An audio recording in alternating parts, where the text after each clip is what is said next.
আল্লাহ তাআলার নির্দেশ, ওয়া ইন জাহাদাকা লিতুশরিকা বিমা লাইসা লাকা বিহি ইলম ফালা তুতি'হুমা ওয়া সাহিবহুমা ফিদ দুনিয়া মা'রুফা। শিরিক করা তো মহাজুলুম, মহা অন্যায়। এরপরেও কোনো মানুষ ইমানদার তার পিতামাতা যদি অজ্ঞতার কারণে শিরিক করার জন্য সন্তানকে জোর জবরদস্তি করে, চাপ দেয়, তাহলে শিরিক হলো মহাজুলুম, মহা অন্যায়, মহাপাপ। যদি কোনো মা বাবা অজ্ঞতার কারণে অথবা মুশরিকা হওয়ার কারণে, বেঈমান হওয়ার কারণে সন্তানকে শিরিকের ব্যাপারে চাপ দেয়, শিরিক করার জন্য আদেশ দেয়, আল্লাহর প্রথম নির্দেশ, ও বান্দা ফালা তুতি'হুমা, মা বাবার এই আদেশের আনুগত্য করবা না। শিরিক করার আদেশ দিয়েছে, শিরিক করবা না। তবে হ্যাঁ, এই রকম মহাপাপের আদেশ দেওয়ার পর তুমি তার উপরে চড়াও হয়ে যাবা না, তার খাবার বন্ধ করে দিবা না, তাকে ধমক দিবা না, চোখ রাঙাবা না, তার ওষুধ বন্ধ করে দিবা না, বৃদ্ধ হয়ে গেছে ঘর থেকে বের করে দিবা না। আল্লাহ তাআলা বলেন, ওয়া সাহিবহুমা ফিদ দুনিয়া মা'রুফা, তোমার ওই মা বাবার সাথেও এই দুনিয়ায় তুমি সদাচরণ করবা। তাহলে কারো মা বাবা যদি বেদিন হয়, কারো মা বাবা যদি মুশরিকা হয়, এই কারণেও তাদের সাথে খারাপ আচরণ করা যাবে না। আদেশ দিলেও খারাপ আচরণ করা যাবে না, তবে শিরিক করা যাবে না। তার মানে কি, এই মা বাবা যদি মুশরিকও হয়, কাফেরও হয়, ইসলাম বলে মা বাবা হিসাবে তাদের প্রতি ভালোবাসা, মোহাব্বত রাখা এটা দোষণীয় কিছু নয়, বরং ভালো আচরণের নির্দেশ আল্লাহ এবং তার রাসূল দিয়েছে। আবু উবাইদা ইবনুল জাররাহ বাপরে দেখছে অনেক দিন পর, স্বাভাবিক বাবার প্রতি একটা মোহাব্বত অন্তরের মধ্যে জাগ্রত হয়েছে। কয়েক ধরনের বর্ণনা আছে। একটা হলো উনি নিয়ত করছে যে আমি আর ওনার মুখোমুখি হব না, যুদ্ধের ময়দানে যুদ্ধ করব, কিন্তু বাবার থেকে আমি সরে সরে থাকব। এক বর্ণনায় আসছে, যদিও উনি বাবার থেকে দূরে সরে আছেন, কিন্তু বাবার গতিবিধি লক্ষ্য করতেছেন, বাবা কি করে। যাররা চিন্তা করলো, যদি আজকে মুহাম্মাদুর রাসূলুল্লাহ সাল্লাল্লাহু আলাইহি ওয়াসাল্লামকে শেষ করে দেওয়া যায়, তাইলে ইসলাম শেষ। সম্মানিত উপস্থিতি, আমরা ইমানদার। ঈমান হলো আল্লাহ তাআলার পক্ষ থেকে আমাদের জন্য এই পৃথিবীর সবচাইতে দামি এবং মূল্যবান নেয়ামত।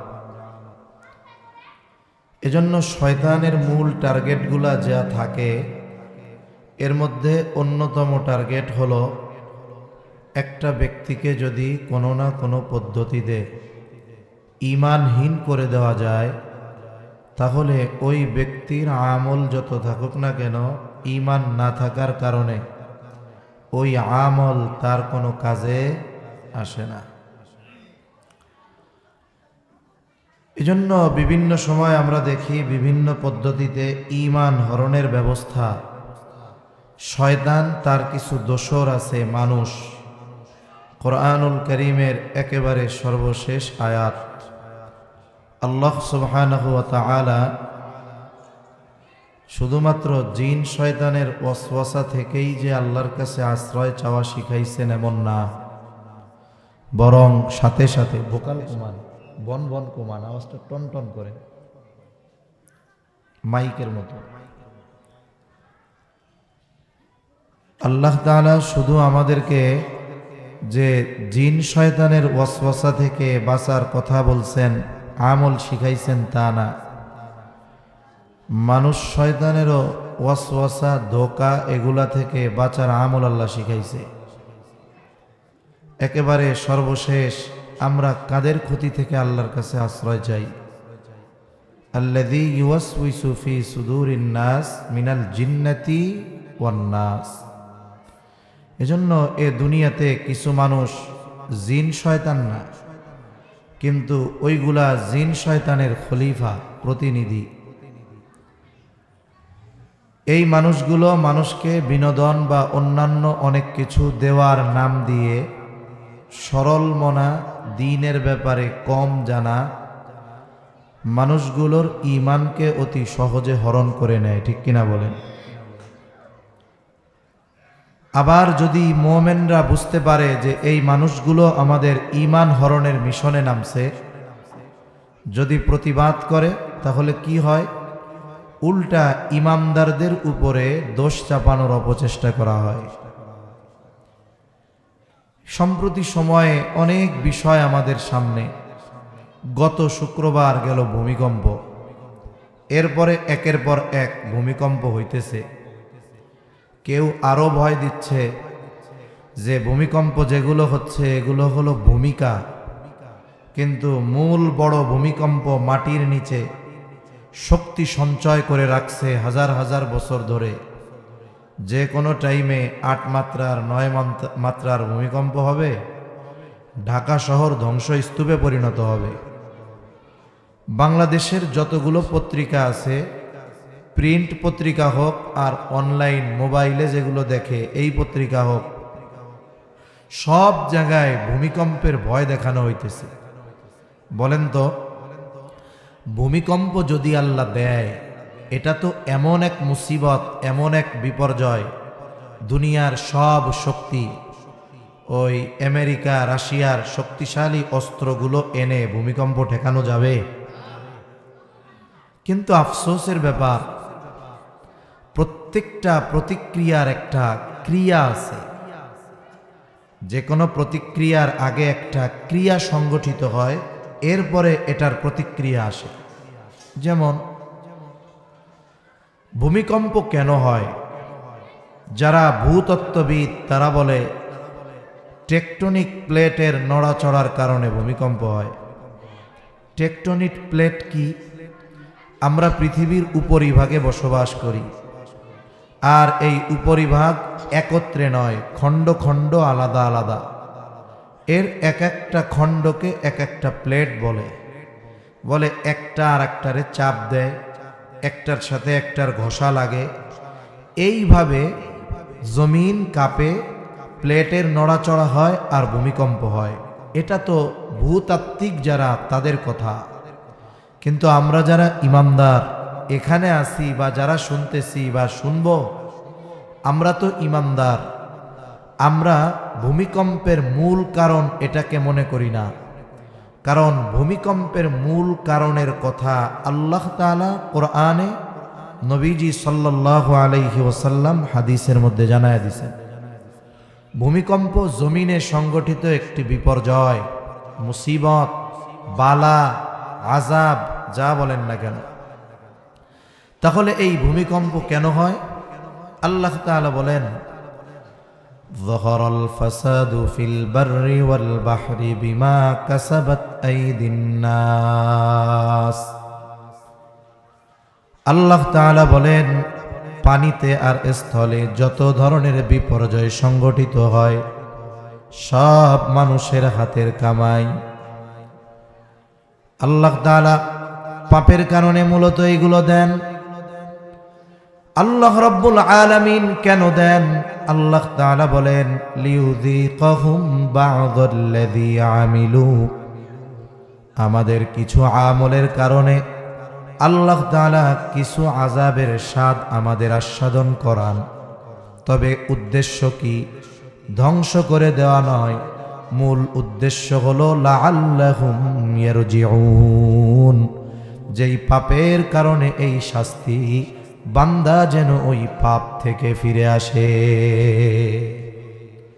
তাহলে এই ভূমিকম্প হওয়ার মূল কারণ হলো আমাদের দ্বারা, মানুষের দ্বারা সংগঠিত পাপ।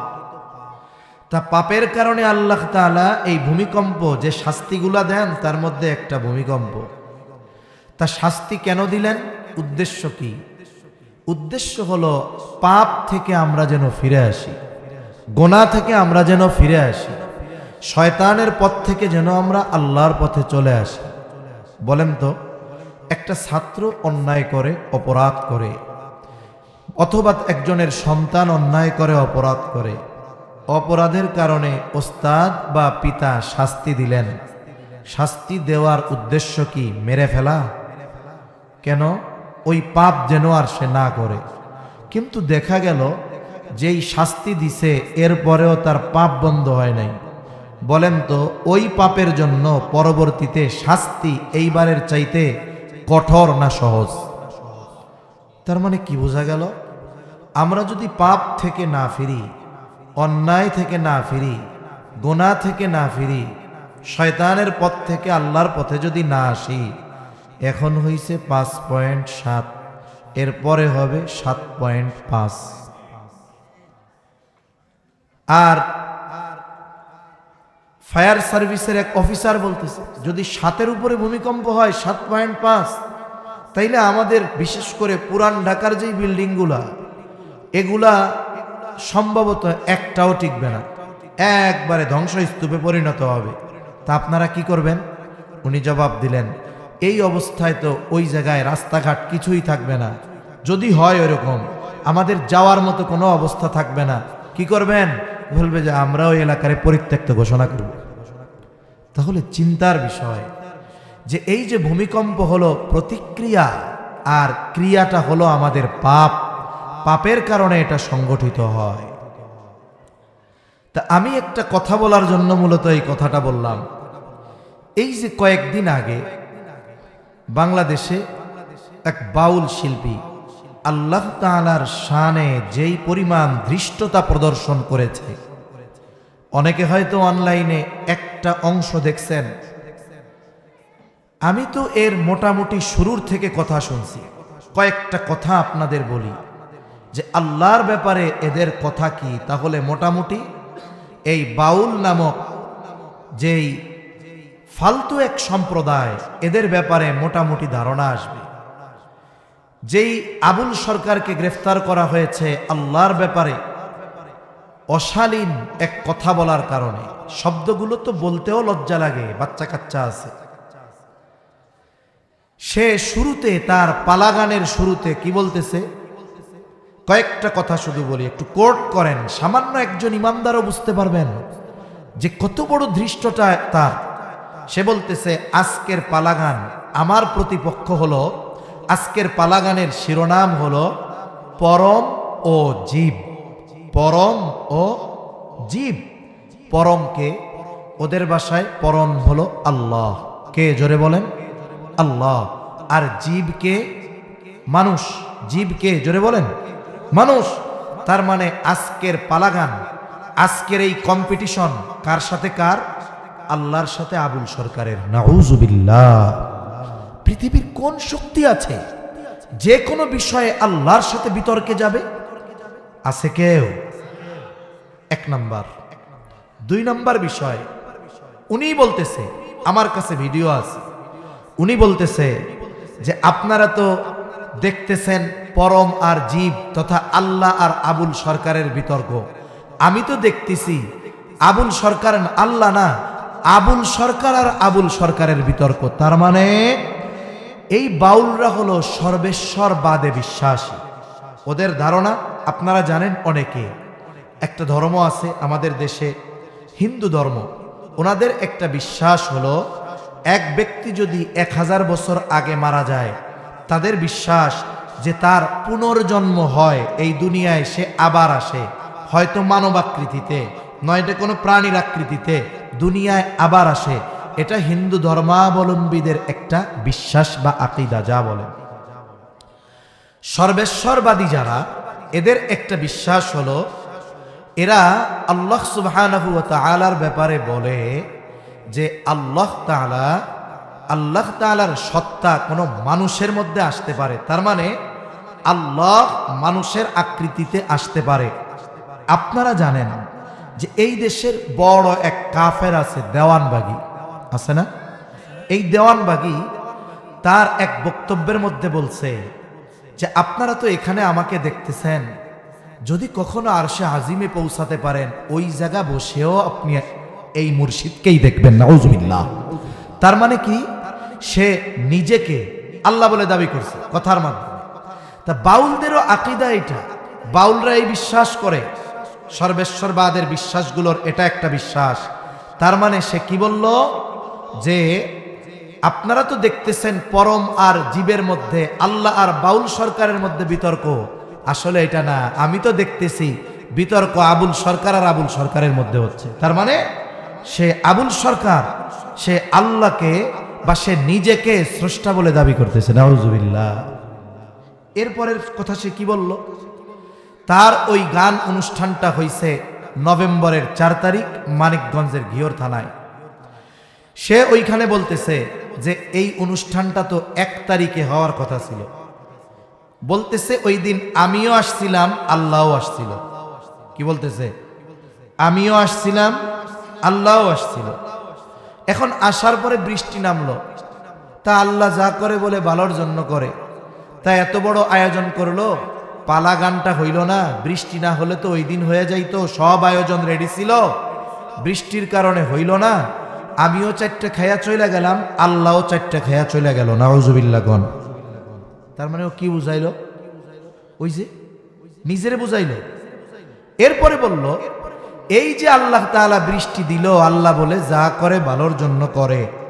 তা আল্লাহ যে বৃষ্টি দিয়া এই লোকের এত ক্ষতি করলো, এর ক্ষতিপূরণ দিবে কে? নাউজুবিল্লাহ।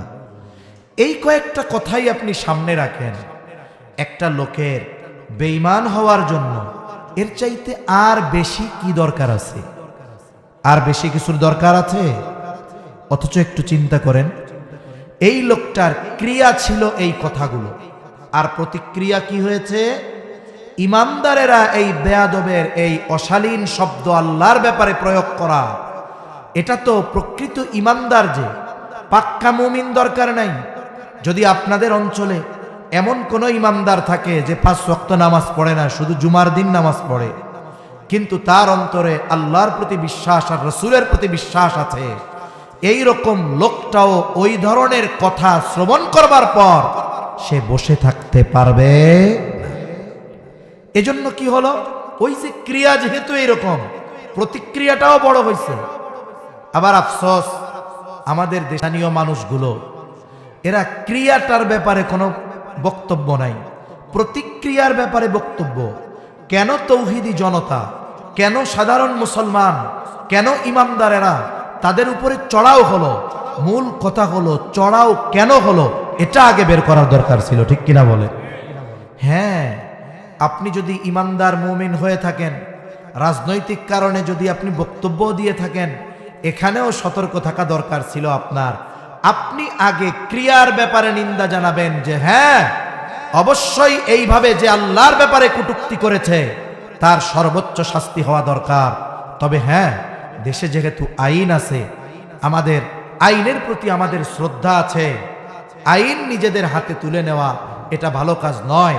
আপনি এইভাবে বললেও মেনে নেওয়া যাইত, কিন্তু সরাসরি ক্রিয়াটাকে গোপন করে সমর্থন দিয়ে যারা আল্লাহর মহব্বতে ওই জালেমদের বিরুদ্ধে প্রতিবাদ করেছে, আপনারা রাষ্ট্রীয়ভাবে তাদের গ্রেফতারের ব্যবস্থা করতেছেন। মনে রাখবেন, এদেশের সব কিছু সেটেল করে একজন টিকতে পারে নাই। আপনারা যে ষড়যন্ত্র করতেছেন, গতকাল দেখলাম প্রধান উপদেষ্টা মহোদয় এবং তার প্রেস সচিব যে যারা বাউলদের বিরুদ্ধে প্রতিবাদ করেছে তাদের গ্রেফতার করা হবে। মনে রাখবেন, অতি দ্রুত আপনাদের নিচ থেকে মসনদ তসনস হয়ে যাবে ইনশাআল্লাহ। সব জায়গায় বাড়াবাড়ি করবেন না। এখানে ইমানদারেরা কেন উত্তেজিত হলো এটা ফাইন্ড আউট করেন। আপনাদের তো এই কথা আগে বলা দরকার ছিল, যারা আল্লাহর ব্যাপারে এই ধরনের কথা বলেছে তাদের ব্যাপারে আমরা সর্বোচ্চ শাস্তির ব্যবস্থা করব। কিন্তু এই ধরনের কোনো বিবৃতি আপনাদের পক্ষ থেকে আসে নাই। সাথে সাথে দেখেন, আমাদের দেশের যতগুলো পত্রিকা আছে, সেকুলার থেকে নিয়ে আমরা কিছুটা ধার্মিক মনে করি যত পত্রিকা আছে, অনলাইন হোক আর প্রিন্ট হোক, কোনো পত্রিকা শুধু ভূমিকম্পের ভয় দেখাইছে আমাদের। 3 মাত্রার হবে, 6 মাত্রার হবে, 9 মাত্রার হবে, এটা তো প্রতিক্রিয়া হবে ভূমিকম্প। কিন্তু ক্রিয়াটা কি? সাধারণ মানুষের মধ্যে এক প্যানিক ঢুকায়া দিছে, ভয় ঢুকায়া দিছে যে ভূমিকম্প হলে সব শেষ। কিন্তু ভূমিকম্পটা কেন হয়? মূলত আল্লাহ আল্লাহর রসুলের কথা পাপের কারণে হয়। আপনারা বলতেন পত্রিকার মধ্যে, অনলাইনে ওই যে ফেস্টুন ছাপায়া পোস্ট করে দিতেন যে দেখুন ভূমিকম্প হয় জেনা ব্যভিচারের কারণে, ভূমিকম্প হয় নাচ গানের কারণে, ভূমিকম্প হয় মদ্যপানের কারণে, ভূমিকম্প হয় অন্যের হক নষ্ট করার কারণে, ভূমিকম্প হয় মা বাবার হক নষ্ট করার কারণে, অসদাচরণের কারণে। এই গুনাহগুলোর কথা বারবার যদি মানুষকে স্মরণ করায়া দিতেন, মানুষ প্যানিকে না পড়ে, ডিপ্রেশনে না পড়ে চিন্তা করতো ভূমিকম্প থেকে বাঁচতে হলে গুনাহ ছাড়তে হবে, ঠিক কিনা? অথচ নাস্তিকপন্থী পত্রিকাগুলোর কথা বাদ দেন, যেগুলোকে আমরা মোটামুটি মনে করি ইসলামের পক্ষের পত্রিকা, এরাও একজন এই মূল বিষয়টাকে নিয়ে কোনো আলোচনা করে নাই। তা সম্মানিত উপস্থিতি, আমরা তো ইমানদার, আমাদের আল্লাহর প্রতি ভালোবাসার প্রমাণ যদি না দিতে পারি আমরা ইমানদার হতে পারবো না। এজন্যই এই দুনিয়াতে যে যে দল করুক আমার আপত্তি নাই, যে যে দল করুক, রাজনৈতিক দল করে, কেউ বিএনপি করে, কেউ ওই খেলাফত করে, যে যে দল করুক, বলেন তো যদি বিএনপির যিনি নেতা তারেক রহমান অথবা বেগম খালেদা জিয়া অথবা দুনিয়া থেকে যিনি চলে গেছেন শহীদ প্রেসিডেন্ট জিয়াউর রহমান অথবা খেলাফত মজলিসের আল্লামা মামুনুল হক, এই ধরনের কোন দলের নেতাকে যদি কেউ বকা দেয়, তাহলে বলেন তো ওই দলের কর্মী যে বকা দিবে তার ব্যাপারে প্রতিবাদ করবে কি করবে না? তার ব্যাপারে প্রতিবাদ করবে, তার বিরুদ্ধাচরণ করবে, তার প্রতি কঠোর হবে। এখন বলুন তো একজন ইমানদার, যে প্রকৃতপক্ষে ইমানদার, সে সবচাইতে বেশি ভালো তার দলের নেতাকে বাসবে নাকি আল্লাহকে বাসবে? যদি আল্লাহকে বাসে সে ইমানদার, যদি না বাসতে পারে সে বেঈমান, আর কোনো কথা নাই। যদি কারো অন্তরে এরকম চিন্তা থাকে যে আমি আল্লাহ আল্লাহর রসুলের চাইতে আমার নেতাকে ভালোবাসি, আপনার নেতা বাংলাদেশের সবচেয়ে বড় আলেম হোক, আমি বলবো আপনি আর মসজিদে আইসেন না, আপনি আর মসজিদে আইসেন না। কারণ আপনি যদি আপনার ভালোবাসার প্রথমে এক আল্লাহকে না রাখতে পারেন, এরপরে রসুলকে না রাখতে পারেন, তাহলে আপনার তো ঈমান নাই। আপনার মসজিদে এসে লাভ কি? আপনার আমল করে লাভ কি? অথচ চিন্তা করেন কোন দলের নেতাকে যখন কেউ বকা দেয়, একটু কড়া কথা বলে, বকা না একটু কুটুক্তি করে, অথবা ওই অন্যায় সে করেছে ওই অন্যায়ের ব্যাপারটাই যখন বলে, তখন দলের কর্মীদের সহ্য হয় না, প্রতিপক্ষের উপরে জুলুম অত্যাচার করতে দ্বিধাদ্বন্দ্বের মধ্যে পড়ে না। কিন্তু আহকামুল হাকিমিন, যাকে ইমামদার সবচাইতে বেশি ভালোবাসবে, ওই আল্লাহর ব্যাপারে যখন কুটুক্তি হয়, অশ্লীল কথা হয়, তোমার মুখ দিয়ে কোনো প্রতিবাদ বের হয় না, ঠিক কিনা বলেন? আর ইমানদার যে, সে চুপ করে থাকতে পারে না, কারণ তার ঈমান তাকে চুপ থাকতে দেয় না। কারণ আল্লাহ তাআলা বলেন ওয়াল্লাযীনা আমানু আশাদ্দু হুব্বাল লিল্লাহ, আল্লাহ তাআলা বলেন যারা ইমানদার আল্লাহর জন্য তাদের ভালোবাসা সুদৃঢ়, আল্লাহর জন্য তাদের ভালোবাসা সর্বোচ্চ ভালোবাসা, রাসূলের জন্য তাদের আল্লাহর পরে সবচাইতে বেশি ভালোবাসা। কারণ আল্লাহ আর তার রাসূলের মুহাব্বত, এই দুইটা ব্যতীত কোনো ব্যক্তি ইমানদারের তালিকায় তার নাম রাখতে পারবে না। সাথে সাথে ঈমান পরিপূর্ণ হওয়া এটাও আল্লাহর মুহাব্বতের সাথে সম্পৃক্ত বিষয়। তাহলে ইমানদারের এক পরিচয় আল্লাহ তাআলা দিয়ে বলেন যারা ইমানদার আল্লাহর জন্য তাদের ভালোবাসা সুদৃঢ়, সর্বোচ্চ ভালোবাসা। সাথে সাথে নবীজি সাল্লাল্লাহু আলাইহি ওয়াসাল্লাম বলেন আল্লাহর প্রতি যদি ভালোবাসা না থাকে তাহলে তো ঈমানটাও কামেল হবে না। নবীজি বলেন মান আহাব্বা লিল্লাহ ওয়া আবগাদা লিল্লাহ ওয়া মানাআ লিল্লাহ ওয়া আ'তা লিল্লাহ ফাকাদ ইসতাকমালাল ঈমান। নবীজি সাল্লাল্লাহু আলাইহি ওয়াসাল্লাম বলেন মান আহাব্বা লিল্লাহ, যে ভালোবাসলো আল্লাহর জন্য, ভালোবাসাটাও কিন্তু ইবাদত। তবে আফসোসের ব্যাপার, এই ভালোবাসা আমরা পাপের সাথে সম্পৃক্ত করে ফেলার কারণে এই ভালোবাসার কথা শুনলে অনেক সময় আমাদের কেমন যেন লাগে। কিন্তু আসলে ইমানদারের প্রকৃত ভালোবাসা তো আল্লাহর জন্য থাকার দরকার ছিল।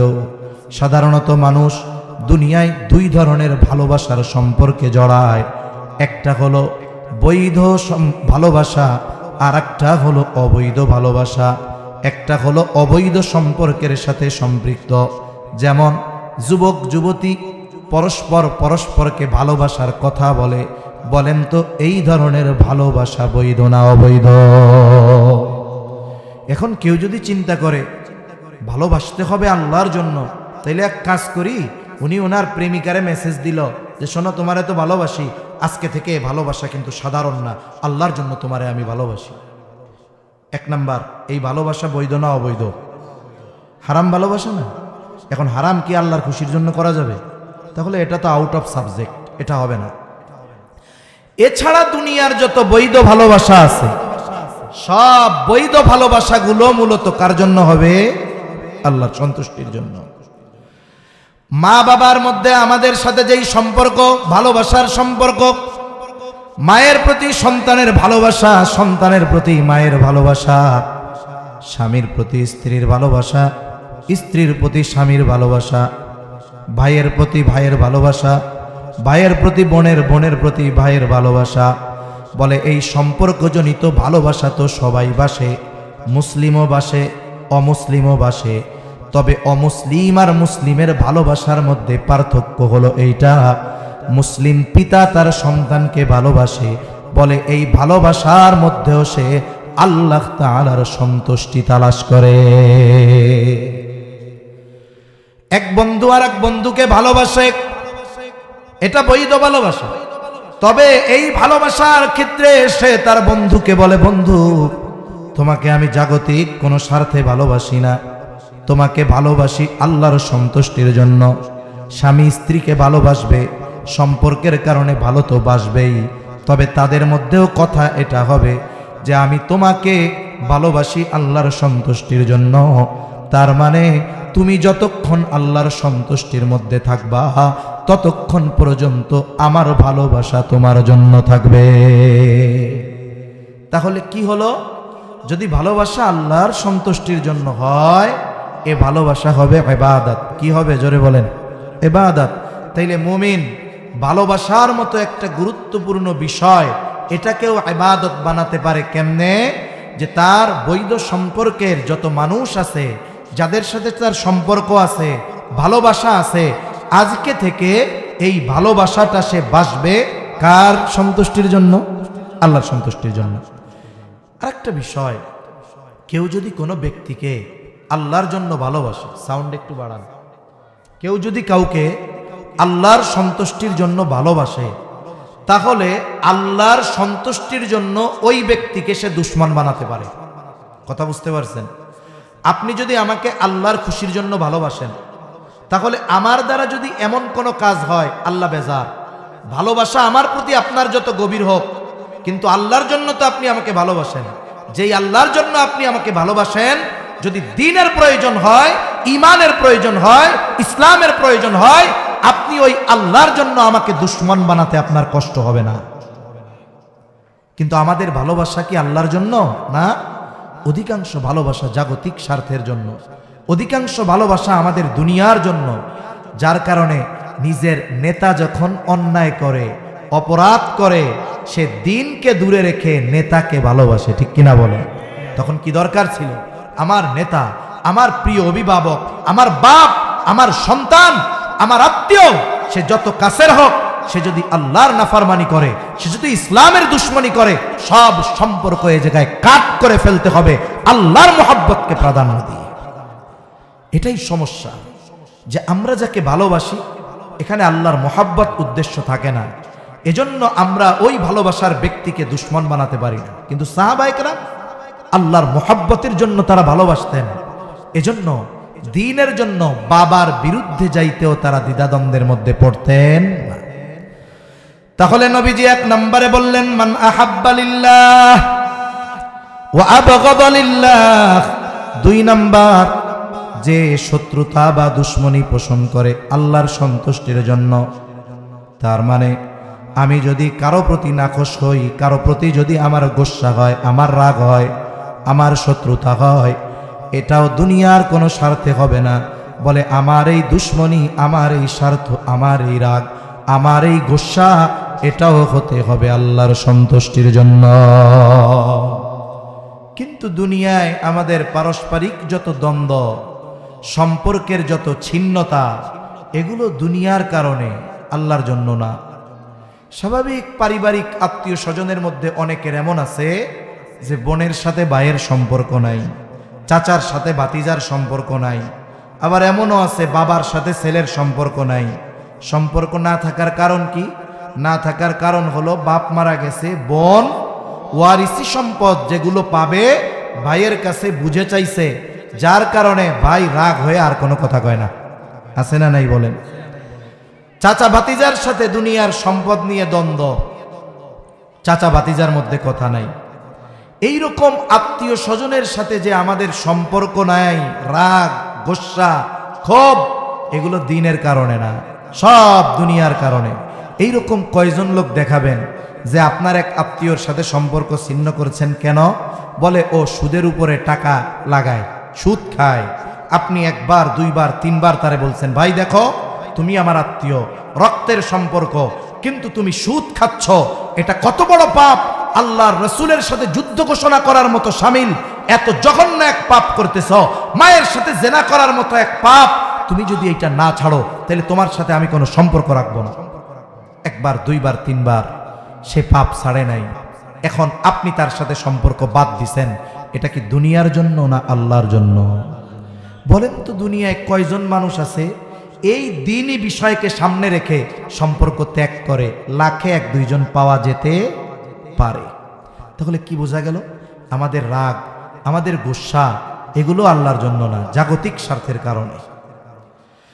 তাহলে নবীজি এক নম্বর বললেন, মান আহাব্বা লিল্লাহ, যে ভালোবাসবে আল্লাহর জন্য, ওয়া আবগাদা লিল্লাহ, যদি দুশ্মনী শত্রুতা করতে হয় তাও করবে আল্লাহর সন্তুষ্টির জন্য। ওয়া মানাআ লিল্লাহ, কাউকে কিছু থেকে যদি বাধা প্রদান করতে হয় সেটাও করবে আল্লাহ তাআলার জন্য। এরপরে নবীজি বলেন, ওয়া আ'তা লিল্লাহ, কাউকে কিছু দেয় সেটাও আল্লাহ তাআলার জন্য। নবীজি বলেন, এই বিষয়গুলো যার মধ্যে থাকবে ফাকাদ ইসতাকমালাল ঈমান, সে তার ঈমানকে পরিপূর্ণ করলো। তাহলে প্রকৃত ঈমানদার যে সুদৃঢ় ভালোবাসা তার আল্লাহর জন্য, সে আল্লাহর মহব্বতে, আল্লাহর জন্য মানুষের দুশ্মনী করতেও সে পিছু হটে না। মানুষের সাথে সে যদি কোনো লড়াই করতে হয় তাতেও সে পিছপা হয় না। এখন বলেন, যেই ব্যক্তি আল্লাহ তাআলাকে গালি দিল, বকা দিল, এমন অশ্লীল অশালীন শব্দ ব্যবহার করলো আহকামুল হাকিমিনের ব্যাপারে, বলেন তো যার অন্তরে ন্যূনতম ঈমান আছে, ওই ব্যক্তিটা এই ধরনের কথা শ্রবণ করবার পর বলেন তো তার ঈমান তাকে বসে থাকতে দিবে নাকি? তার ঈমান তাকে বসে থাকতে দিবে না। সে প্রতিবাদী হবে, সে সর্বোচ্চ কঠোরতা অবলম্বন করবে, কারণ তার ঈমান হলো সে আল্লাহ, আল্লাহর রসুলের জন্য গোটা দুনিয়া যদি ত্যাগ করতে হয় সে ত্যাগ করতে রাজি, পিছু হটবে না, এতে তার জীবন চলে যায় যাক। ঠিক কিনা বলেন? এইরকম ঈমান তো সাহাবা একরাম লাভ করছে, যার কারণে সাহাবা একরাম নিজের বাবার সাথেও কোনো সম্পর্ক রাখে নাই, তোয়াক্কা করে নাই। বদরের যুদ্ধের ময়দানে 313 জন সাহাবী যুদ্ধের ময়দানে, কাফেররা সশস্ত্র 1313 জন গড়ে নিরস্ত্র সাহাবা একরামের বিরুদ্ধে যুদ্ধ করতে আসছে। এই যুদ্ধে যারা অংশ নিয়েছেন তাদের মধ্যে একজনের নাম হলো আবু উবায়দা, জান্নাতের স্পেশাল সুসংবাদ প্রাপ্ত 10 জনের একজন। ওনার নাম আবু উবায়দা, ওনার বাবার নাম হলো জাররাহ, এজন্য পুরা নাম আবু উবায়দা ইবনুল জাররাহ রাদিয়াল্লাহু তাআলা আন। আবু উবায়দা বদরের দিন মুসলমানদের পক্ষে, আর আবু উবায়দার পিতা জাররাহ মুসলমানদের বিপক্ষে। আবু উবায়দা যুদ্ধের ময়দানে দেখলো আর ওই যে ওর বাপ আসছে। আবু উবায়দার বাবা জাররাহ কাফেরদের পক্ষে যুদ্ধ করার জন্য আসছে। বাপকে দেখার পর যুদ্ধের ময়দানে বাবার প্রতি কিছু মায়া মোহাব্বত জাগ্রত হইছে। যদিও বাবা কাফের, ইসলাম কত সুন্দর, মা বাবা যদি কাফেরও হয় ইসলাম ওই কাফের মা বাবার সাথে সদাচরণের নির্দেশ দিয়েছে। আমরা ইসলামের সৌন্দর্য জানি না, অথবা আমাদের ব্যর্থতা আমরা মানুষকে জানাইতে পারি না, যার কারণে মানুষ ইসলামের সৌন্দর্যের ব্যাপারে জানে না। আল্লাহ রাসূল সাল্লাল্লাহু আলাইহি ওয়াসাল্লামের কাছে আয়েশা সিদ্দিকা রাদিয়াল্লাহু তাআলা আনহার বোন আসমা রাদিয়াল্লাহু তাআলা আনহা নবীজির কাছে আয়েশা বলে, ইয়া রাসূলুল্লাহ, আমার মা একজন মুশরিকা, উনি আপনাকে খুব অপছন্দ করে, খুব অপছন্দ করে আপনাকে, উনি মুশরিকা। মাঝে মধ্যে উনি আমার কাছে আসেন, ইয়া রাসূলুল্লাহ, উনি যখন আমার কাছে আসে আমি ওনার সাথে কেমন আচরণ করব? কি বলছে? ইয়া রাসূলুল্লাহ, উনি মুশরিকা, সাথে সাথে আপনাকে খুব অপছন্দ করে, কেমন আচরণ করব? স্বাভাবিক, আমরা তো মানুষ, ওই রকম মানুষ তো আর না। আমাদেরকে যদি কেউ বলে অমুক আপনারে অপছন্দ করে, আমার মনের মধ্যে তার প্রতি একটা বিদ্বেষ জাগ্রত হয়ে যায়। কিন্তু নবীজি জবাব দিলেন, তোমার মা যখন তোমার কাছে আসবে তুমি তার সাথে উত্তম ব্যবহার করবা।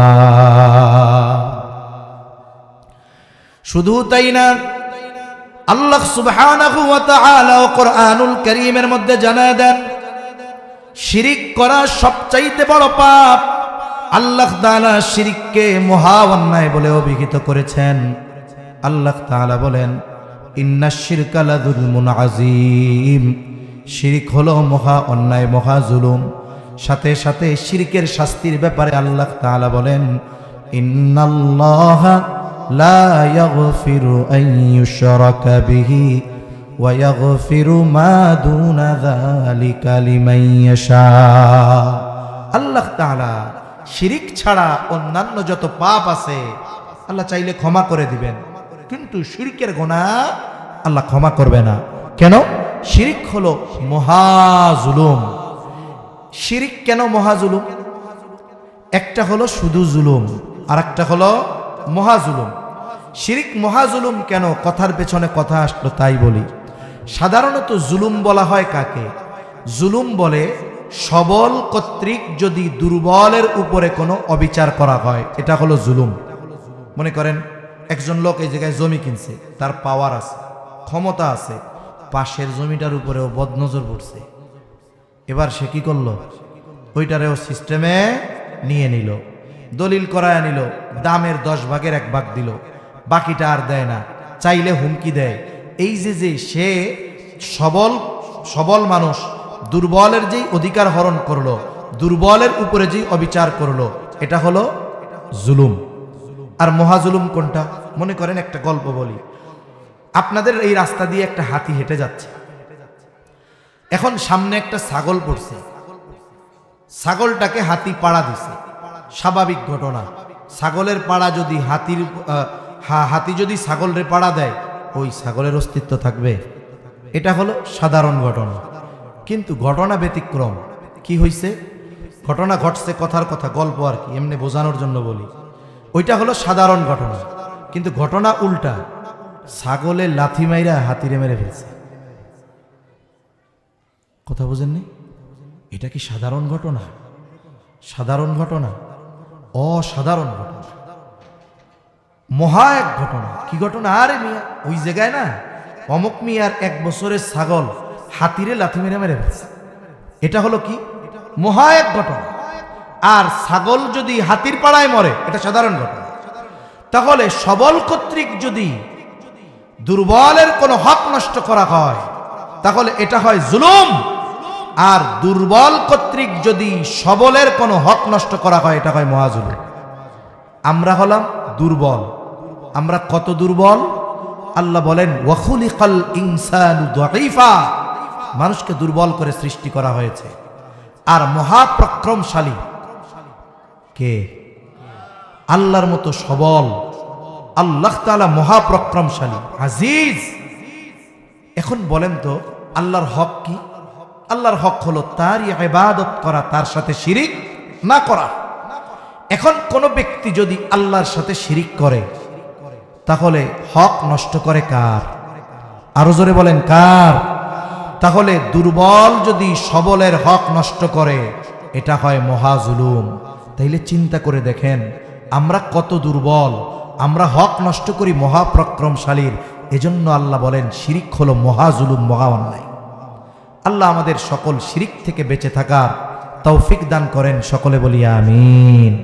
কোন কথা থেকে জানি শিরকের দিকে গেছি, জেন থেকে কথাটা ছুটে গেছে, কার মনে আছে নাকি? বলতেছিল বদরের যুদ্ধে, হ্যাঁ, আবু উবাইদা ইবনুল জাররাহ রাদিয়াল্লাহু তাআলা বাবার সাথে দেখা। নবীজির আদেশ, মা বাবা যদি কাফেরও হয়, মুশরিকও হয়, মুশরিকাও হয়, ভালো আচরণ করবা। এরপরে আল্লাহ তাআলার নির্দেশ, ওয়া ইন জাহাদাকা লিতুশরিকা বিমা লাইসা লাকা বিহি ইলম ফালা তুতি'হুমা ওয়া সাহিবহুমা ফিদ দুনিয়া মা'রুফা। শিরিক করা তো মহাজুলুম, মহা অন্যায়। এরপরেও কোনো মানুষ ইমানদার তার পিতামাতা যদি অজ্ঞতার কারণে শিরিক করার জন্য সন্তানকে জোর জবরদস্তি করে, চাপ দেয়, তাহলে শিরিক হলো মহাজুলুম, মহা অন্যায়, মহাপাপ। যদি কোনো মা বাবা অজ্ঞতার কারণে অথবা মুশরিক মুশরিকা হওয়ার কারণে, বেঈমান হওয়ার কারণে সন্তানকে শিরিকের ব্যাপারে চাপ দেয়, শিরিক করার জন্য আদেশ দেয়, আল্লাহর প্রথম নির্দেশ, ও বান্দা ফালা তুতি'হুমা, মা বাবার এই আদেশের আনুগত্য করবা না। শিরিক করার আদেশ দিয়েছে, শিরিক করবা না। তবে হ্যাঁ, এই রকম মহাপাপের আদেশ দেওয়ার পর তুমি তার উপরে চড়াও হয়ে যাবা না, তার খাবার বন্ধ করে দিবা না, তাকে ধমক দিবা না, চোখ রাঙাবা না, তার ওষুধ বন্ধ করে দিবা না, বৃদ্ধ হয়ে গেছে ঘর থেকে বের করে দিবা না। আল্লাহ তাআলা বলেন, ওয়া সাহিবহুমা ফিদ দুনিয়া মা'রুফা, তোমার ওই মা বাবার সাথেও এই দুনিয়ায় তুমি সদাচরণ করবা। তাহলে কারো মা বাবা যদি বেদিন হয়, কারো মা বাবা যদি মুশরিক মুশরিকা হয়, এই কারণেও তাদের সাথে খারাপ আচরণ করা যাবে না। আদেশ দিলেও খারাপ আচরণ করা যাবে না, তবে শিরিক করা যাবে না। তার মানে কি, এই মা বাবা যদি মুশরিকও হয়, কাফেরও হয়, ইসলাম বলে মা বাবা হিসাবে তাদের প্রতি ভালোবাসা মহব্বত রাখা এটা দোষণীয় কিছু নয়, বরং ভালো আচরণের নির্দেশ আল্লাহ এবং তার রাসূল দিয়েছে।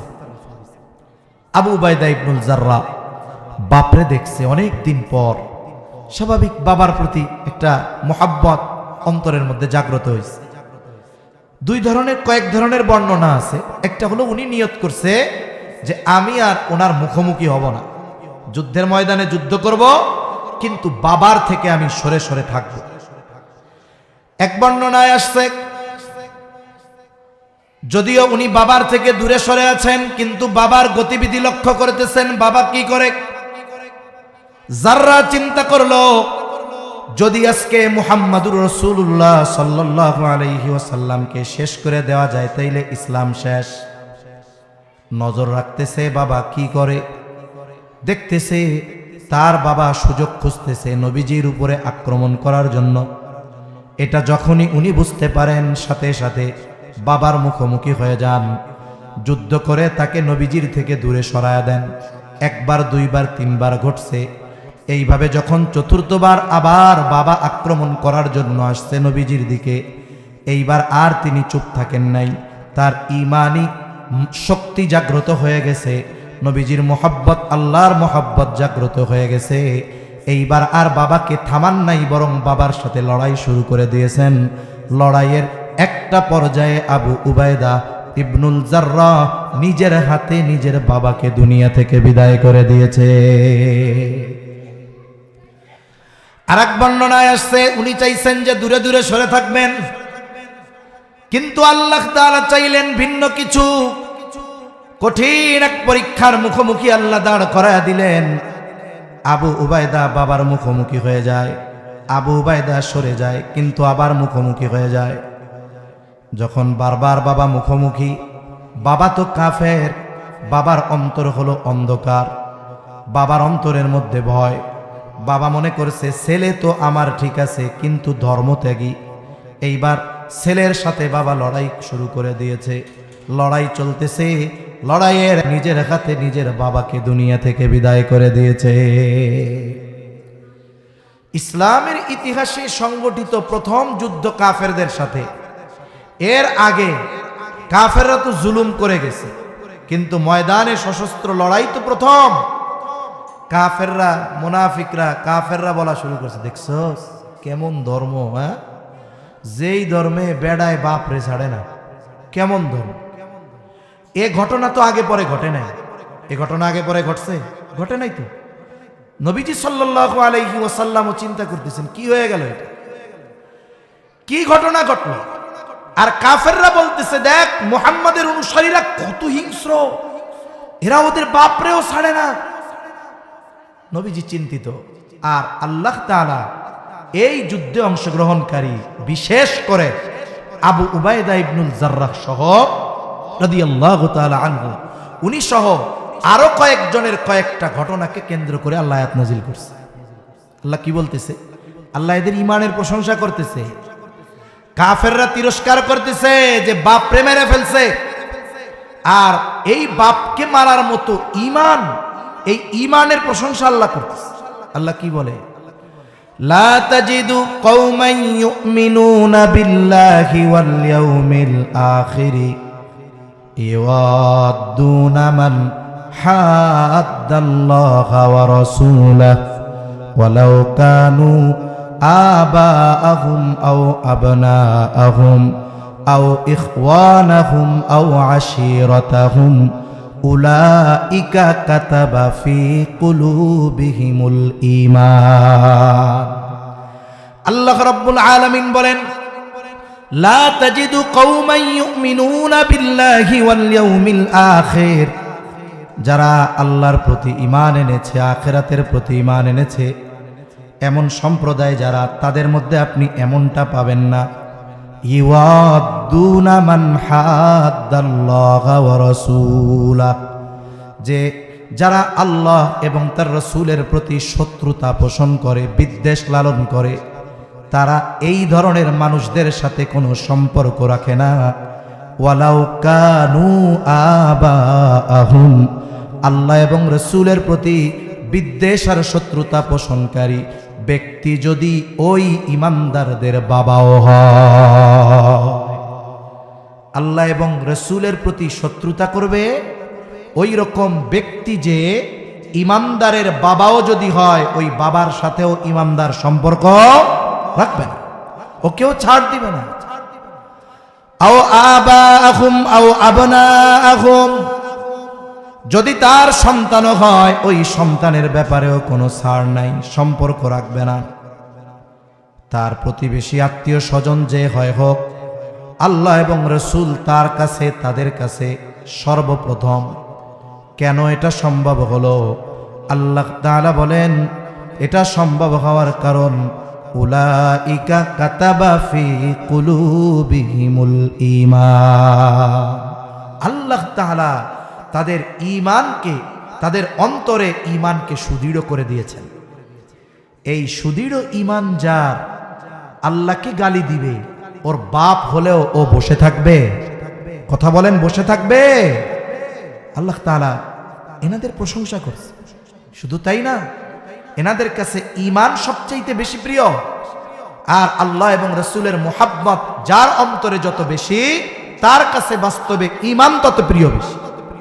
আল্লাহ তাআলা বলেন, ওয়ালাকিন্নাল্লাহা হাব্বাবা ইলাইকুমুল ঈমান, আল্লাহ তাআলা তাদের নিকটে সবচাইতে পছন্দের বস্তু বানায়া দিবেন ঈমান।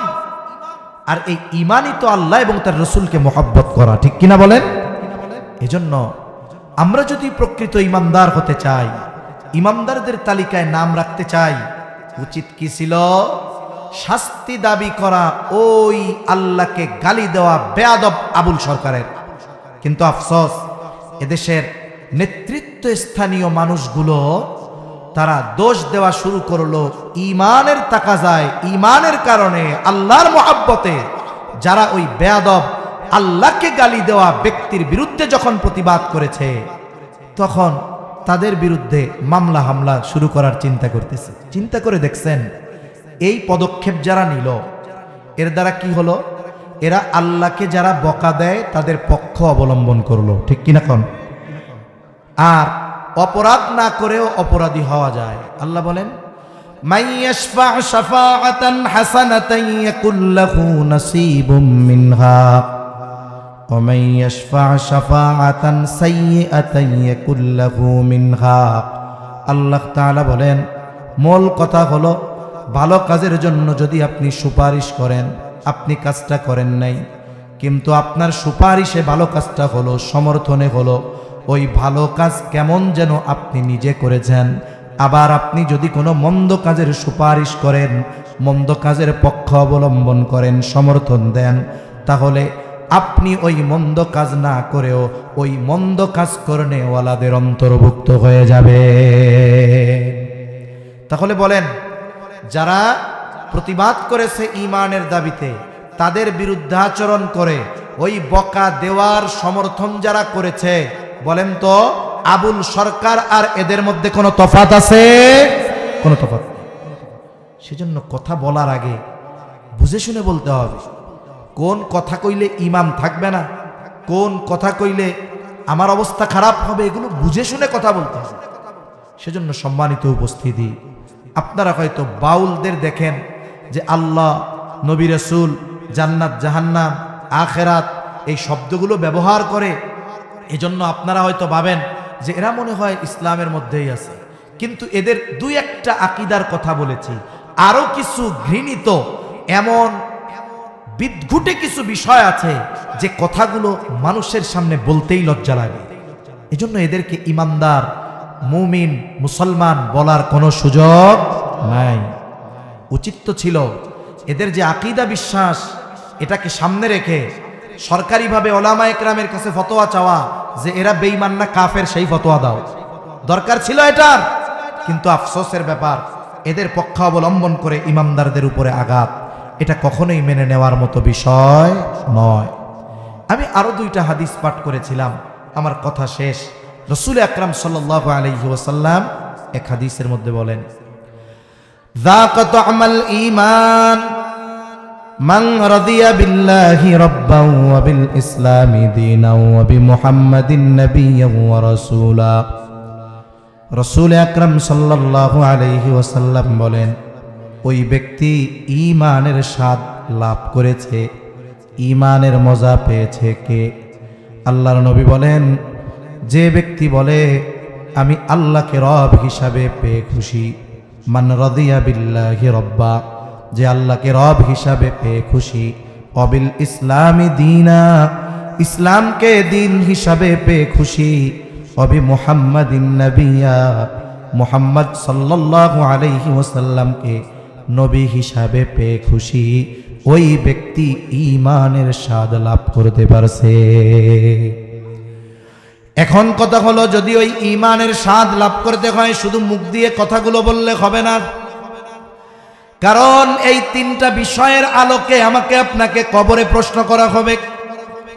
কবরে যেই তিন প্রশ্ন করা হবে, এক নাম্বার প্রশ্ন হলো আমার রব্বুক, তোমার রব কে? জবান খুলে বলেন আমাদের রব কে। দুই নাম্বার প্রশ্ন ওমা দীনুক, তোমার দিন কি? জবান খুলে বলেন দিন কি। তিন নাম্বার প্রশ্ন নবীজিকে দেখিয়ে বলা হবে মা হাদার রাজুলুল্লাযী বুইসা ফীকুম, অথবা বলা হবে ওমান নাবিয়ুক, বলেন তো আমাদের নবী কে? এই তিনটা প্রশ্ন কবরে করা হবে। দুনিয়ার পরীক্ষার হলে প্রশ্নের জবাবের সম্পৃক্ততা হলো লেখাপড়ার সাথে। যেই ছাত্র ভালো মতো লেখাপড়া করে, পরীক্ষার হলে প্রশ্নের জবাব সে দিতে পারে। এক নাম্বার লেখাপড়া করার মাধ্যমে দিতে পারে, দুই নাম্বার আর একজনের এটা দেখে দেখে দিতে পারে, তিন নাম্বার বলে নিজেও পারে না আর একজনের এটাও দেখে না, নকল নিয়ে যায়, যায় না হলের মধ্যে। এই তিন পদ্ধতিতে পাশ করে। আবার কিছু আল্লাহর বান্দার স্পেশাল আল্লাহ ইলম দিছে, যোগ্যতা দিছে, ও লেখে নিজের খাতায়, তাকায় থাকে আর একজনের খাতায়। বুঝেন নাই কথা মনে হয়? আর একজনের খাতার দিকে তাকায় আর নিজের খাতায় লেখে, এটা বিশেষ যোগ্যতা না? তাহলে যে কোনো পদ্ধতিতে নকল নিয়ে হোক, আরেকজনেরটা দেখে হোক, নিজে লেখাপড়া করে হোক, পরীক্ষার হলে পাশ করা সম্ভব। কিন্তু কবরের 3 প্রশ্নের জবাব সবার মুখস্থ। অমুসলিমদের জিজ্ঞাসা করেন, তাদেরও মুখস্থ। তার মানে কবরের প্রশ্নের উত্তর মুখস্থ আছে, প্রশ্ন আগে জানায়া দেওয়া হয়েছে। এর দ্বারা বোঝা গেল যেই প্রশ্ন আগে জানায়া দেওয়া হয়, উত্তর জানায়া দেওয়া হয়, জায়গা মতন গিয়ে এই প্রশ্নের জবাব দেওয়া কঠিন। পরীক্ষার হলের প্রশ্ন আগে জানা যায় না, প্রশ্ন ফাঁস হয়, এটা আউট সাবজেক্ট, কিন্তু মূলভাবে আগে জানা যায়। জানা যায় কোন জায়গায় গিয়ে? হলে গিয়ে। বলে যেই প্রশ্ন হলে গিয়ে জানা যায় ওই প্রশ্নের উত্তর সহজ। যেই প্রশ্ন হলে যাওয়ার আগে জানায় দেওয়া হয়, উত্তর জানায় দেওয়া হয়, বলে জায়গা মতো গিয়ে ওই প্রশ্নের জবাব দেওয়া কঠিন। কেন কঠিন? কঠিন হওয়ার কারণ হলো এই 3টা বিষয়ে সম্পৃক্ত মুখের সাথে না, মুখস্থর সাথে না, বরং এই 3টা বিষয়ের সম্পৃক্ততা হৃদয়ের আমলের সাথে। একজন বলল আমি আল্লাহকে রব হিসাবে পেয়ে খুশি, আমার রব আল্লাহ, কিন্তু রবের হুকুম আহকাম মানে না, রবের আদেশ নিষেধ মানে না, রবের শানে বেয়াদবিমূলক কথা হলে চুপ করে বসে থাকে, বলে এটা বাক স্বাধীনতা। বলে তুমি যতই মুখস্থ করো না কেন, আমার রব আল্লাহ, আল্লাহর কসম কবরে গিয়ে তুমি জবাব দিতে পারবা না। তাহলে আমি আপনি যদি আল্লাহকে রব হিসাবে পাই, খুশি হই, তাহলে আমার কর্মের মাধ্যমে এই খুশির বহির্প্রকাশ ঘটাতে হবে। আমি রবের সকল হুকুম আহকাম আদেশ নিষেধ মেনে চলব। সাথে সাথে 2 নাম্বার, আমার দিন ইসলাম, আমি ইসলামকে দিন হিসাবে পেয়ে খুশি। এটা শুধু মুখ দিয়ে বললে হবে না, আর দাঁত বের করে খিলখিল করে হাসলেও হবে না। তাহলে ইসলাম পেয়ে যে খুশি, এটাকে প্রমাণ করতে হবে ইসলামের উপরে জীবনকে পরিচালিত করার মাধ্যমে। আমি শুধু যদি মুখ দিয়ে বলি আমার দিন ইসলাম, আমি ইসলামকে পেয়ে খুশি, তাহলে কবরে গিয়ে এই প্রশ্নের জবাব দেওয়া সম্ভব নয়। 3 নাম্বার আমি বললাম মুহাম্মাদুর রাসূলুল্লাহ সাল্লাল্লাহু আলাইহি ওয়াসাল্লামকে আমি নবী হিসাবে পেয়ে খুশি। এখন আমি যদি শুধু মুখ দিয়া হাসি দেখাই যে আমার চেয়ে বেশি খুশি আর কেউ নাই, কাজ হবে না।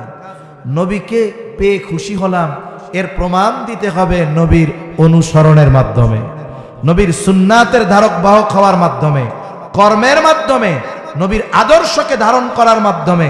আমি যদি এই কথাগুলো প্র্যাকটিক্যাল বাস্তব আমলে পরিণত করতে পারি, তাহলেই মূলত আল্লাহকে রব, দিন ইসলামকে দিন, নবীকে রসুল, আল্লাহর রসুলকে পাওয়ার যে খুশি, এটা কর্মের মাধ্যমে প্রমাণ করতে হবে, তাছাড়া খুশি প্রমাণ হবে না।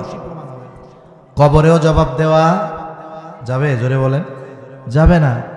তাহলে এই 3 প্রশ্নের জবাবের সম্পৃক্ততা মুখস্থ, লেখা, এগুলোর সাথে না আমলের সাথে? জোরে বলেন, কিসের সাথে? আমলের সাথে। সাথে সাথে আমি যে এগুলো পেয়ে খুশি হইলাম, এজন্যই তো আমার ঈমান বলে কেউ যদি রবের ব্যাপারে উল্টাপাল্টা বলে, ইসলামের ব্যাপারে উল্টাপাল্টা বলে, নবীর ব্যাপারে উল্টাপাল্টা বলে, তাহলে আমার ঈমান আমাকে চুপ থাকতে দিবে না, জীবন চলে যাবে, কিন্তু ওই বিষয়ে সে প্রতিবাদ করে ছাড়বেই ইনশাআল্লাহ। ঠিক কিনা কন? আমার ঈমান বলে আমাকে চুপ থাকা যাবে না।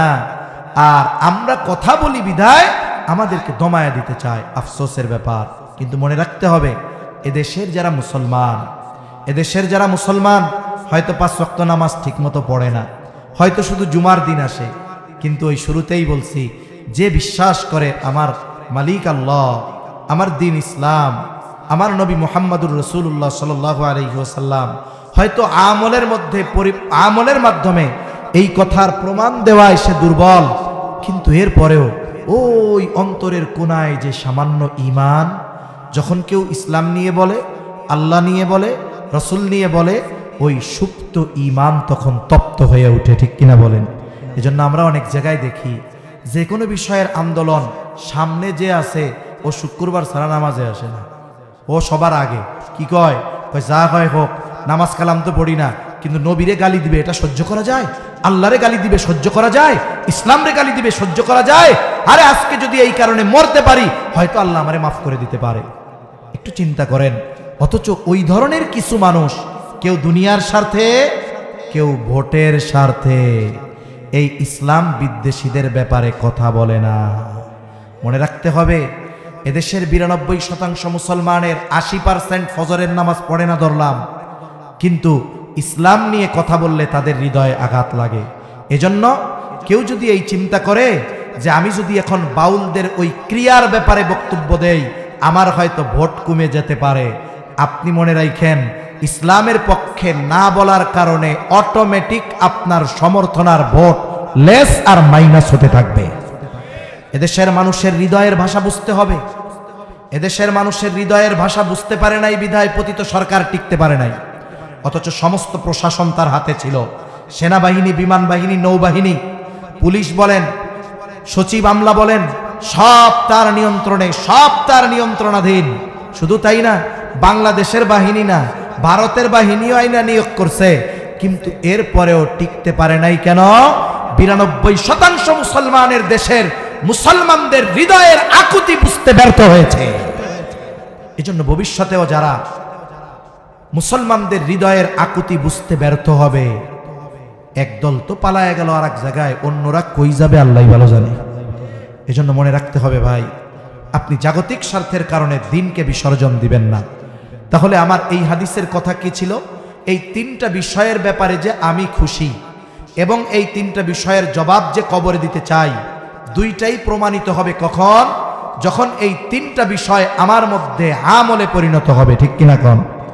এরপরে এই বিষয়গুলো তো স্মরণ করায়া দেওয়ার জন্য অ্যালার্ম দরকার। আজান যখন দেয়, আজান দেওয়ার মূল উদ্দেশ্য কি? যে মুসলমানেরা নামাজের সময় হয়ে গেছে। অনেক সময় আমরা ফজরের সময় ওঠার জন্য বা নির্দিষ্ট সময় ঘুম থেকে ওঠার জন্য অ্যালার্ম দেই, মোবাইলে হোক, অ্যালার্ম ঘড়িতে হোক। অ্যালার্ম দেওয়ার উদ্দেশ্য কি? যেন আমি উঠতে পারি। ওই অ্যালার্ম যখন বাজে, ক্রিং ক্রিং করে, কেমন যেন ওই অ্যালার্ম ঘড়ি আমারে বলে, ওই মিয়া ওঠো ওঠো ওঠো, তোমার কাজের সময় হয়ে গেছে, ওঠো ওঠো ওঠো। কিছু আমল আছে অ্যালার্মের মতো। এই যে আমি যে আল্লাহকে রব হিসাবে পেয়ে খুশি, ইসলামকে দিন হিসাবে পেয়ে খুশি, আমার মুহাম্মাদুর রাসূলুল্লাহ সাল্লাল্লাহু আলাইহি ওয়াসাল্লামকে নবী হিসাবে পেয়ে খুশি, এটার প্রমাণ যে আমাকে প্র্যাকটিক্যাল ভাবে দিতে হবে, এর একটা আমল হলো অ্যালার্মিং আমল। নবী শিখাইয়া দিয়েছেন সকাল সন্ধ্যায়, রাদিতু বিল্লাহি রাব্বা ওয়া বিল ইসলামি দীনা ওয়া বি মুহাম্মাদিন নাবিয়্যা ওয়া রাসূলা। কেমন যেন আমি আমারে স্মরণ করায়া দিচ্ছি, এই মিয়া তুমি না আল্লাহকে রব হিসাবে পেয়ে খুশি? সকালবেলায় যখন পড়তেছি আমি আমারে স্মরণ করায়া দিচ্ছি, এই তুমি না আল্লাহকে রব হিসাবে পেয়ে খুশি? খবরদার, সারাদিন একটা কাজও যেন তোমার এমন না হয় যেই কারণে তোমার রব বেজার হবে। অবিল ইসলামি দীনা, আমি আমারে স্মরণ করায়া দিচ্ছি, এই তুমি না ইসলামকে দিন হিসাবে পেয়ে খুশি? খবরদার, সারাদিনে যেন এমন কোনো কাজ না হয় যেটা ইসলামের সাথে সাংঘর্ষিক হয়। এরপরে আমি আমারে স্মরণ করায়া দেই, অবি মুহাম্মাদিন নাবিয়্যা ওয়া রাসূলা, আমি স্মরণ করায়া দিচ্ছি, এই তুমি না মুহাম্মাদুর রাসূলুল্লাহকে নবী হিসাবে পেয়ে খুশি? খবরদার, নবীর সুন্নাতের বাহিরে সারাদিনে কোনো কাজ করো না। সকালে আমি আমাকে এই কথা স্মরণ করায়া দিব কয়বার? 3 বার। জোরে বলেন কয়বার? সব কথা এক পাশে রাখেন, এইটুকু নিয়ে যান। সকালে বলবো কয়বার? 3 বার। আমরা মানুষ তো, দুনিয়ার ব্যস্ততায় অনেক সময় আসলটা ভুলা যায়। এখন নবী আবার বললেন সকাল তো গেছে, আবার সন্ধ্যায় তুমি তোমারে 3 বার মনে করায় দিবা। এই আল্লাহর বান্দা, নিজেরে নিজে, তুমি তো রবকে, আল্লাহকে রব হিসাবে পেয়ে খুশি, খবরদার এই রাত্রিকালীন সময়ে রবের কোনো নাফরমানি যেন না হয়। তুমি তো ইসলামকে দিন হিসাবে পেয়ে খুশি, এ রাতের বেলায় লোকের চোখের আড়ালে একাকী ঘরে এমন কোনো কাজ যেন তোমার দ্বারা না হয় যেটা ইসলামের সাথে সাংঘর্ষিক। এই যে রাত, তোমার সুন্নাতবিহীন যেন রাতটা অতিবাহিত না হয়। খাবা, শুবা, ঘুমাবা, উঠবা, সব যেন সুন্নাত অনুযায়ী হয়। এই যে সকালে 3 বার, সন্ধ্যায় 3 বার আমি আমাকে ওই কথা স্মরণ করায়া দিচ্ছি, এটা হলো আমার জন্য অ্যালার্মিং আমল। এই আমল যারা করবে কি হবে? তিরমিজির বর্ণনা, নবীজি সাল্লাল্লাহু আলাইহি ওয়াসাল্লাম বলেন, মান ক্বালা রাদিতু বিল্লাহি রাব্বা ওয়া বিল ইসলামি দীনা ওয়া বি মুহাম্মাদিন নাবিয়্যা ওয়া রাসূলা। বলবে কয়বার? সকালে 3 বার, সন্ধ্যায় 3 বার। নবীজি বলেন ওয়াজাবাত লাহুল জান্নাহ। শুধু বলবে তা না, বলার সাথে আমলের কম্বিনেশন যখন থাকবে, নবীজি বলেন তার জন্য জান্নাত ওয়াজিব হয়ে যাবে। চিন্তা করে দেখছেন এই বিষয়গুলো কত জরুরি। কিন্তু আফসোসের বিষয়, আমরা ঈমানের মজা পাই না, এজন্যই তো নেক আমল হয় না। আমরা ইসলামের মজা পাই না, এজন্যই তো ইসলাম অনুযায়ী চলি না। আমরা সুন্নাতের মজা অনুধাবন করি না, হায় রে এজন্যই তো সুন্নাতের উপরে চলি না। কিন্তু যারা বুঝে আল্লাহকে রব হিসাবে পেয়ে যে মজা পাইছে, ওকে তো আপনি কতল করে ফেললেও ও রবের নাফরমানি করবে না। যে মজা পাইছে দিনকে, ইসলামকে দিন হিসাবে পেয়ে, ওকে আপনি কোটি টাকা দিয়েও ইসলাম বিরোধী কাজ করাতে পারবেন না। যে নবীজি সাল্লাল্লাহু আলাইহি ওয়াসাল্লামকে পেয়ে খুশি হইছে, আরে ওরে আপনি কোটি টাকা নয় গোটা দুনিয়া দিয়ে দিলেও তো নবীর সুন্নাত বিরোধী কাজ করাতে পারবেন না। কিন্তু আমাদের ঈমান কি হলো? সামান্য দুনিয়ার স্বার্থে, টাকা পয়সার স্বার্থে আল্লাহ, ইসলাম, নবী সব কিছু বিসর্জন দিতে আমরা তৈরি হয়ে গেছি। এটা আমাদের জন্য দুঃখের না, কত কষ্টের বিষয়। এজন্য কথা শেষ, এই আমলটা করব, আর এই আমলের আলোকে আমরা আমাদের আমলি জিন্দেগি কি সাজাবো। সকালে স্মরণ করায় দিব আমাকে, সন্ধ্যা পর্যন্ত যেন আমার দ্বারা ওইগুলোর বিরোধী কোনো কাজ না হয়। নিজেকে সন্ধ্যায় আবার স্মরণ করাবো, আমার দ্বারা যেন সারা রাত্রিতে আর ওইগুলোর বিপরীত কোনো কাজ না হয়। যদি আমি অভ্যস্ত হই, ইনশাআল্লাহ দেখবেন ঈমানের পরিপূর্ণ মজা, আমলের মজা, এগুলো আমাদের অনুধাবন হবে ইনশাআল্লাহ। আল্লাহ সুবহানাহু ওয়া তাআলা আমাদের এই দিল আল্লাহ এবং তার রাসূলের মোহাব্বত দিয়ে ভরপুর করে দেন, বলি আমিন। আল্লাহ সুবহানাহু ওয়া তাআলা সকল ভালোবাসা, দুশ্মনী, আদান প্রদান সবগুলো যেন আল্লাহর সন্তুষ্টির জন্য হয়, আল্লাহ তৌফিক দান করেন, বলি আমিন। সাথে সাথে এই আমলটাও যেন আমরা ধারাবাহিকভাবে করতে পারি, আল্লাহ তৌফিক দান করেন, আমিন।